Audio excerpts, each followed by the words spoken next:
wabarakatuh. Alhamdulillah, jumpa lagi dengan saya Nur Hayati, yang mana saya adalah instruktur tata busana atau desain di LKP Ayuria Training Center.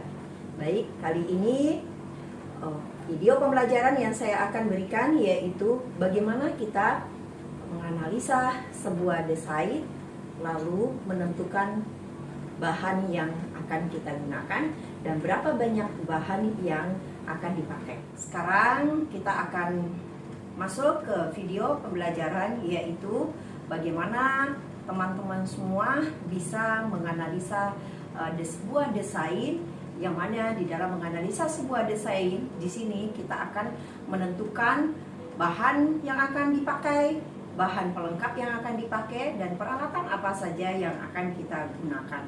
Baik, kita akan lanjut masuk bagaimana teman-teman bisa paham sekali tentang bagaimana kita sketsa gambar atau paham gambar, sehingga bisa teman-teman semua menentukan segala bahan-bahan pendukung lainnya. Di sini ada sebuah gambar, yang mana di sini adalah ada desain sebuah blus, yang mana di bagian depan baju terdapat obi, yang mana kita di sini di bagian belakang baju itu tidak terdapat sebuah obi.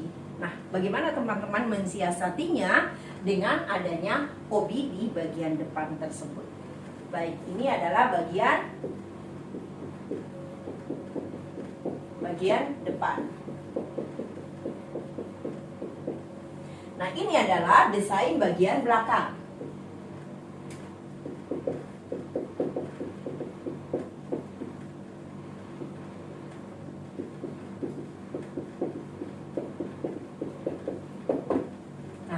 Di sini tolong teman-teman perhatikan semuanya bahwa di sini ada keras Shanghai.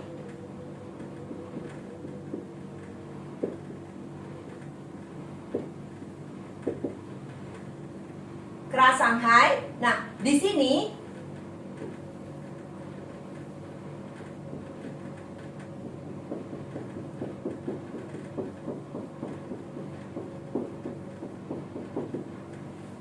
adalah sebuah motif, ada motif di bagian depan.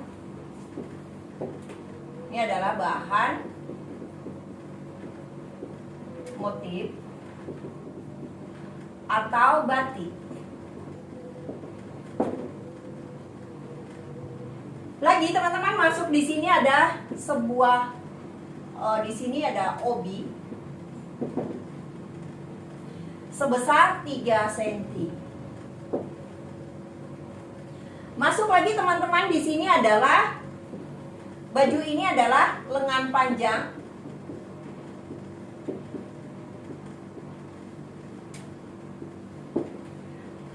Perlu teman-teman perhatikan bahwa ini adalah ukuran M.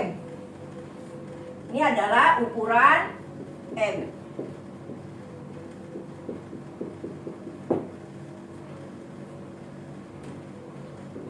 Di sini ada cuttingan,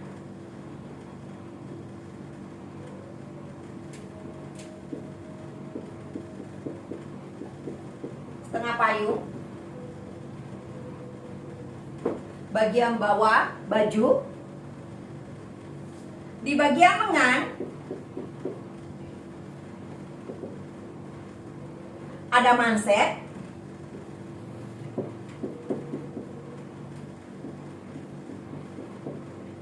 Mansetnya kurang lebih 8 cm.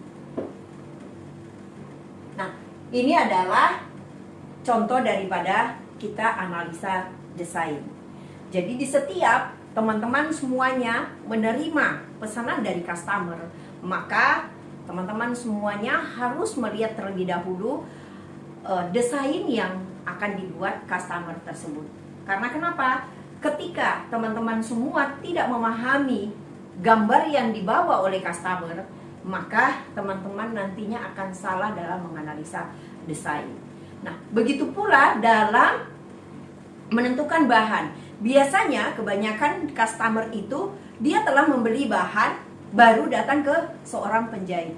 Padahal seharusnya dia harusnya konsultasi terlebih dahulu kepada penjahit atau langganan tempat dia menjahit, lalu dia membeli bahan.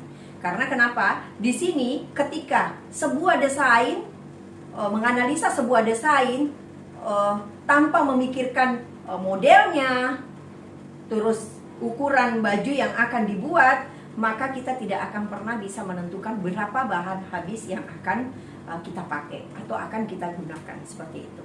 Lanjut, baik teman-teman semuanya bisa memperhatikan analisa desain di bagian belakang. Di sini ada keras Shanghai, sama ya di bagian depan.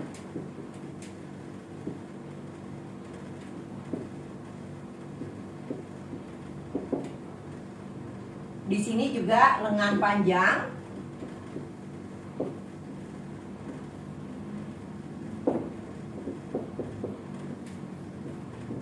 Sini ada mansetnya sebesar 8 cm. Di sini ada tutup tarik. Tutup tarik atau resleting 60 cm. Resleting 60 cm. Nah, ini adalah potongan setengah lingkar.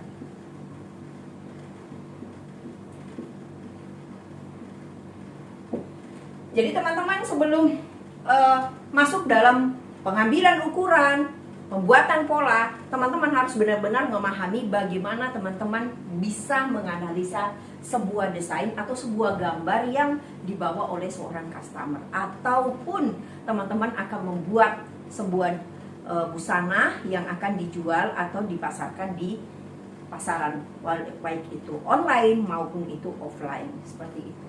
Nah, di sini sudah kita analisa desainnya, yang mana di sini adalah ada keras Shanghai, ada bahan motif dipakai di bagian depan. Nah, di sini juga ada bahan motifnya, dan di lengan itu adalah di sini lengan memakai bahan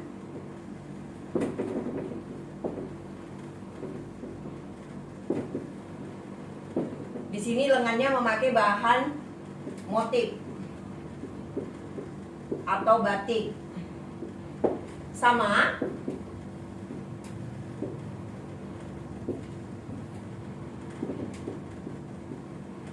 bahan motif atau batik.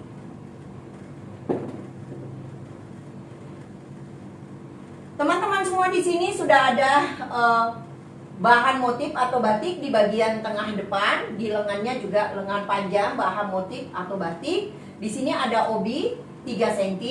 Dan di bawahnya adalah di sini ada potongan di bagian pinggang, yang mana potongan di bagian pinggang ini kita akan sambung dengan setengah lingkar atau setengah payung ya. Seperti ini.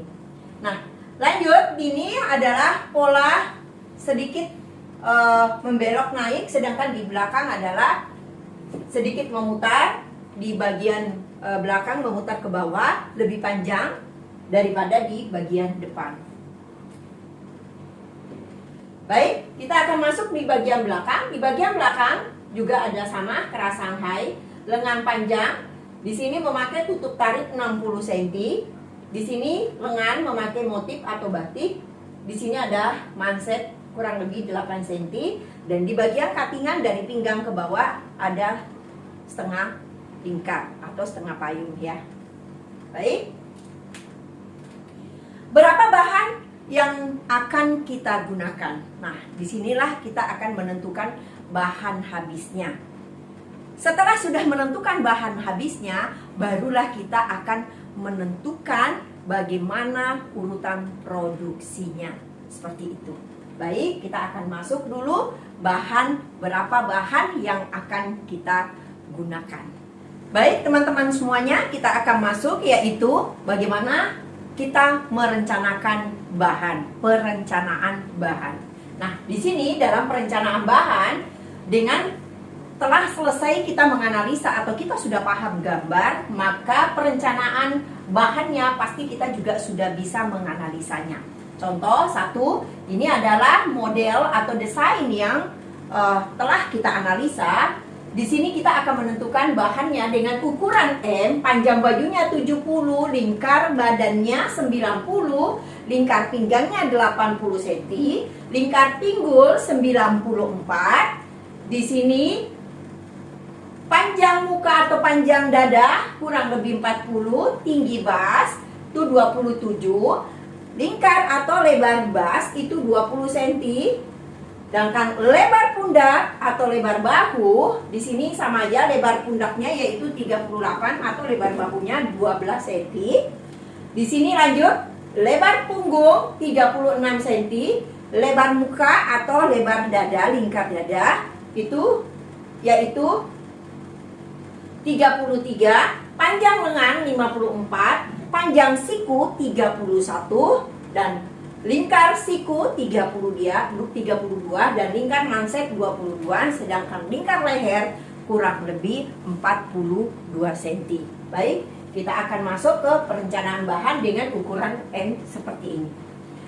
Bahan polos yang akan digunakan yaitu kurang lebih 1 meter dengan lebar bahan 1,5 meter. Bukan lebar bahan yang 1,15 atau 1,20. Baik, bahan batik kurang lebih setengah, yang mana lebar kainnya adalah 115, 1 meter 15 cm. Tutup tarik yang akan kita gunakan yaitu kurang lebih 60 cm. Kancing hias di sini kita akan pakai kurang lebih setengah lusin yang akan kita gunakan di bagian lengan. Vaseline setengah meter, benang 4 biji ketika memakai obras yang memakai 3 benang. Ketika teman-teman memakai obras yang 4 benang, maka teman-teman tinggal menambah 1 biji saja. Seperti itu.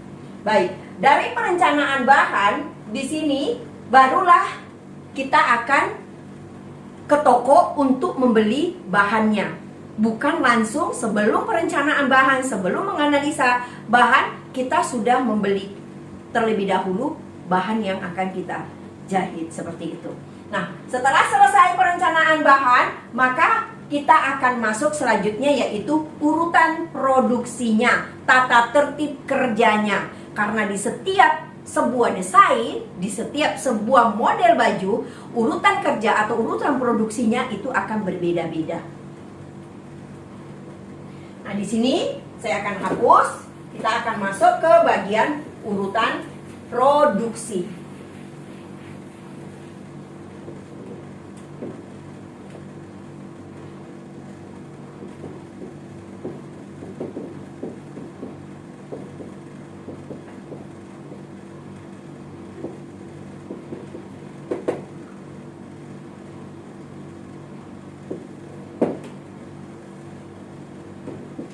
Satu, yaitu kita akan masuk pastinya urutan produksinya, yaitu setelah bahan sudah kita potong semuanya, sudah siap untuk dijahit, bukan dari awal desainnya. Nah, ini adalah urutan produksi pada saat kita akan menjahit. Apanya saja dulu yang akan kita jahit terlebih dahulu. Seperti itu. Baik, kita kembali menganalisa desain lagi. Untuk urutan produksi kita kembali untuk melihat modelnya. Pertama-tama adalah satu, bagaimana kita melihat sebuah desain bahwa di bagian depan baju itu terdapat hiasan atau cuttingan batik di bagian tengah depan. Maka yang akan kita selesaikan terlebih dahulu adalah bagaimana teman-teman bagian depan ini atau bagian hiasan, ketika memang teman-teman menginginkan bahwa batik yang akan kita gunakan di tengah bagian depan itu adalah cuttingan atau hanya tempelan, maka ini yang akan terlebih dahulu kita kerjakan. Maka satu, selesaikan modifikasi di bagian depan. Modifikasi bagian depan ini adalah batik yang ada di tengah depan ini. Bagaimana teman-teman ketika memang ada cuttingan di situ, bukan tempelan, maka teman-teman harus menjadikan terlebih dahulu, dijahit dulu, disambungkan dulu bagian cuttingan yang ada di bagian depan. Ketika itu tempelan, maka tempellah terlebih dahulu batiknya, baru kita masuk ke bagian berikutnya. Baik, sudah selesai di sini, kita sudah tempel semuanya. Maka yang akan kita lakukan adalah urutan nomor 2. Obras bagian bahu, sisi kanan kiri,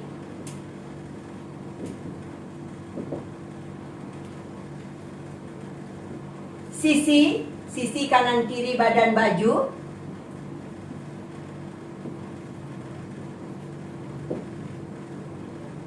depan belakang,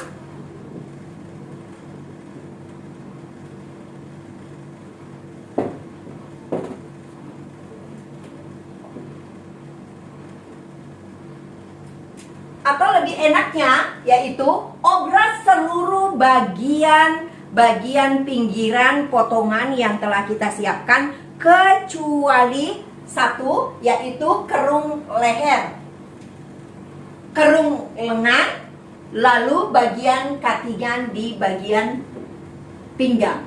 Itu tidak diobras. Kenapa? Karena di bagian kerung leher dan di bagian kerung lengan itu nantinya akan kita jadikan kampu tertutup.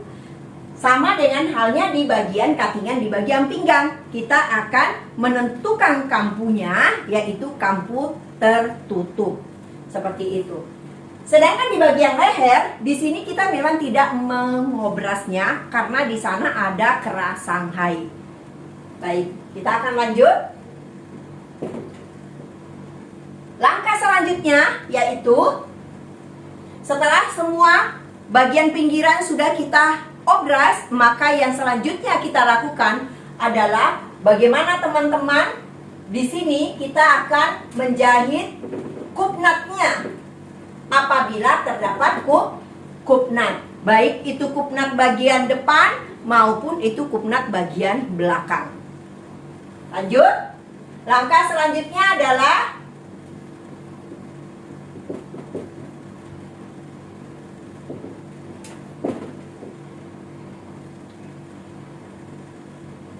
sambungkan bahu bagian depan dan belakang, kanan dan kiri. Sambung bahu depan, belakang, kanan, kiri.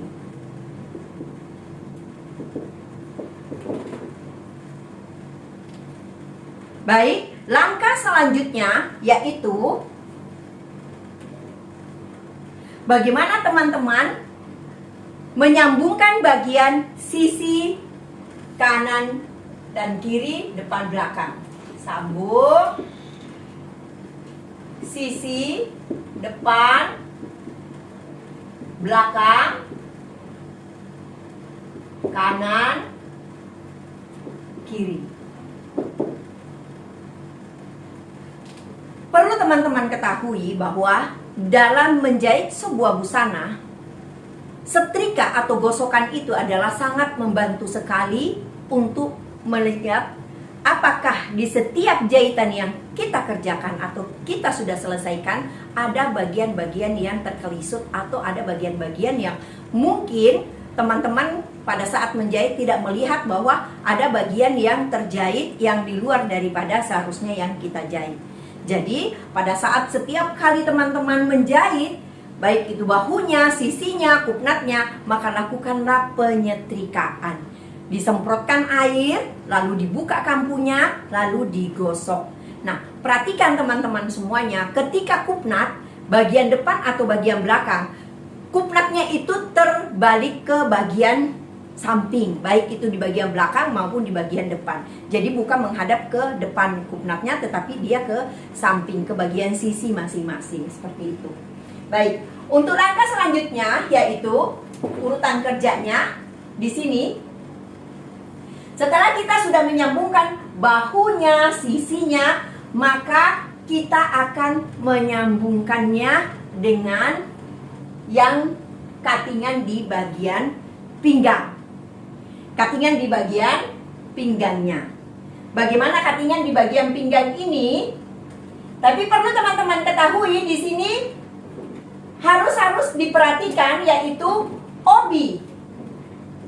Obi yang akan kita buat di sini, apakah obinya lepas, hanya nyelip di bagian depan, atau obinya mutar ke belakang?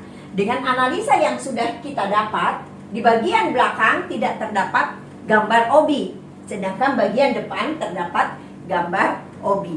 Maka yang perlu selanjutnya, langkah selanjutnya yang kita kerjakan adalah menyelesaikan terlebih dahulu bagian obi bagian depan.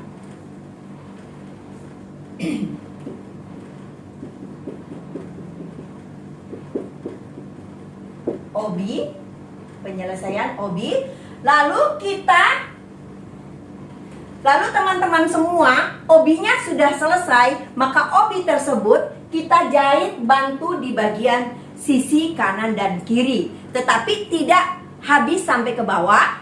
Sisakan stan jahit kurang lebih 1,5 cm atau yang sudah kita tentukan seperti itu. Ketika di sini cuttingannya itu ada 1,5, maka obinya kita akan tempelkan di bagian badan depannya itu, yaitu kurang lebih di situ, yaitu 1,5 naik dari ujung bagian bawah seperti itu. Nah, boleh teman-teman juga bisa menempelkan obinya supaya tidak kesulitan. Di sini boleh diselipkan. Jadi sebelum menjahit sambungan sisi depan belakang kanan dan kiri, itu jangan dihabiskan dulu ke bawah, selipkan dulu obinya terlebih dahulu. Barulah kita akan menjahit sisinya sampai ke bawah seperti itu. Baik. Setelah selesai penyelesaian obinya sudah kita tempel, barulah kita akan masuk langkah selanjutnya yaitu menjahit cuttingan di bagian pinggang yang mana di situ terdapat yaitu model setengah lingkar. Kita akan jahit, kita akan tandain di bagian depannya, kita akan tandain di bagian belakangnya. Jadi di sini sambung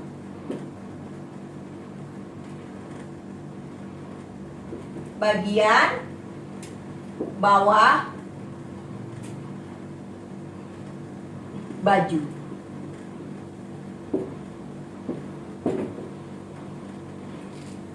Setelah sudah disambung di bagian bawahnya, melingkar sampai ke belakang, karena di sini modelnya ini tidak ada model cuttingan di sisi ya, tidak ada jahitan bagian bawah baju ini, tidak ada jahitannya di bagian sisi kanan dan kiri, hanya di bagian atas saja yang terdapat jahitan. Jadi jahitan baju ini hanya terdapat di bagian belakang baju seperti itu. Nah, setelah sudah selesai kita menjahit, sambungkan bagian bawah baju dengan bagian atas. Bagian atas atau badan baju.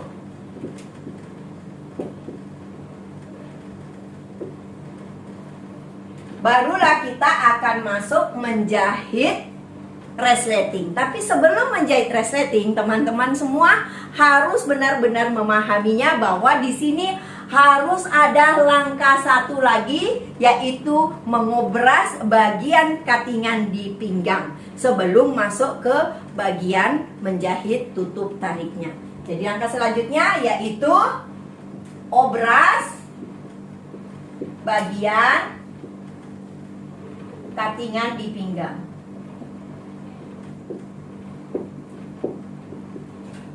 Obras atau obras sambungan ya, obras bagian sambungan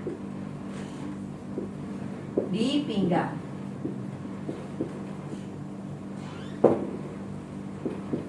Nah, langkah selanjutnya setelah sudah diobras di bagian sambungan di pinggang dengan memakai kampu tertutup, maka langkah selanjutnya yaitu menjahit tutup tariknya. Jahit, tutup, tarik atau res.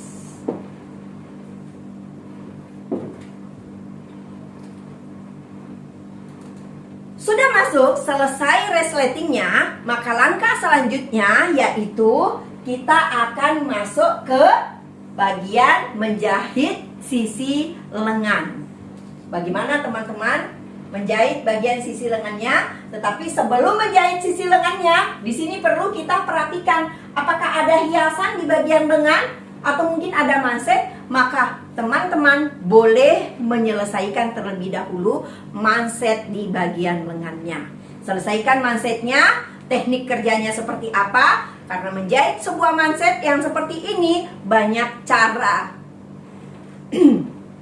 Banyak cara untuk menjahit sebuah manset. Maka tentukanlah dulu teknik penyelesaian mansetnya, baru kita akan masuk di bagian menjahit sisi lengannya. Seperti itu. Jahit, manset. Langkah selanjutnya yaitu jahit sisi lengan. Langkah selanjutnya setelah menjahit sisi bagian lengannya, maka kampu terbuka yang ada di lengan kita setrika lagi. Jadi penyelesaian pada saat busana kita buat itu bukan pada saat selesai busananya lalu kita menggosoknya atau menyetrikanya, tetapi sebelum, setiap saat kita menjahit, maka setrika dapat membantu untuk melihat di awal menjahit bahwa kita ada melakukan kesalahan dalam penjahitan. Seperti itu. Baik, langkah selanjutnya yaitu bagaimana lengan kita akan sambungkan ke badan baju. Sambung lengan ke badan baju.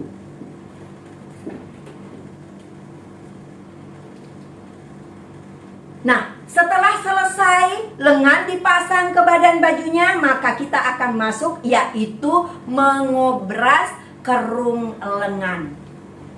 13 adalah obras kerung lengan dengan kampu tertutup.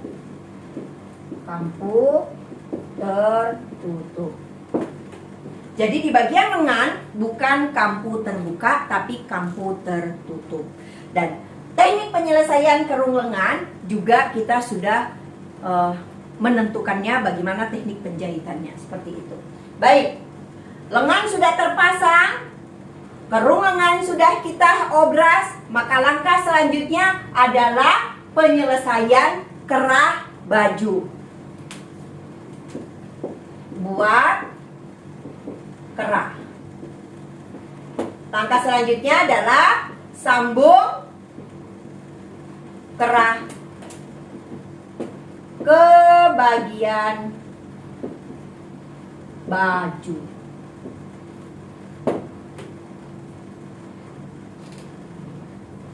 Kerah sudah terpasang semuanya, maka langkah selanjutnya yaitu kita akan lihat bagian mana yang belum terselesaikan setelah kerah sudah selesai.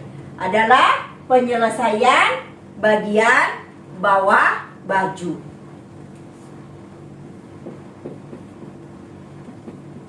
Penyelesaian bagian bawah baju. Nah, di sini dalam menentukan penyelesaian bagian bawah baju banyak cara, dengan mengelimnya dengan sebesar kurang lebih setengah senti, atau kita akan menicinya, atau kita akan mengkelimnya 2 atau 1 senti. Nah, maka di sini kita akan tentukan terlebih dahulu penyelesaian yang akan kita gunakan. Nah, di sini saya sarankan kepada teman-teman semua, Ketika baju itu setengah lingkar, maka penyelesaian yang lebih tepat adalah kelim kecil. Yang mana di sini kita jahit dulu kurang lebih 2 mili, lalu kita potong, lalu kita jahit kurang lebih setengah senti jahitannya. Maka itu tidak akan terdapat pelintiran di bagian ujung atau bagian bawah baju. Seperti itu. Itu sama dengan gantinya meneci, tetapi jauh lebih bagus mengkelim dengan cara kecil seperti ini. Baik. Langkah selanjutnya apa yang akan kita lakukan? Yaitu memberikan sebuah atau memasang kancing. Pasang kancing lengan. Apabila dikerak terdapat kancing pijet, maka pasang juga kancing pijet. Tetapi di bagian kerak ini adalah selera. Ada customer yang menginginkan ada kancingnya, ada customer yang tidak suka ada kancingnya di situ. Baik, setelah sudah selesai semuanya, maka kita akan masuk. Di sini adalah quality control. Ini perlu dilakukan sebelum kita menyelesaikan masuk ke packingan. Bagaimana kita melakukan quality control di bagian pakaian agar kita bisa meneliti atau melihat seluruh hasil jahitan-jahitan yang telah kita jahit. Jangan sampai ada bagian-bagian yang terlepas, akhirnya lepas ke customer dan jatuhnya kita akan menjadi jelek namanya seperti itu. Jadi quality control ini adalah mampu mengurangi kesalahan yang bisa lepas ke customer. Setelah quality control kita lakukan, maka pengepresan akhir barulah masuk ke packing.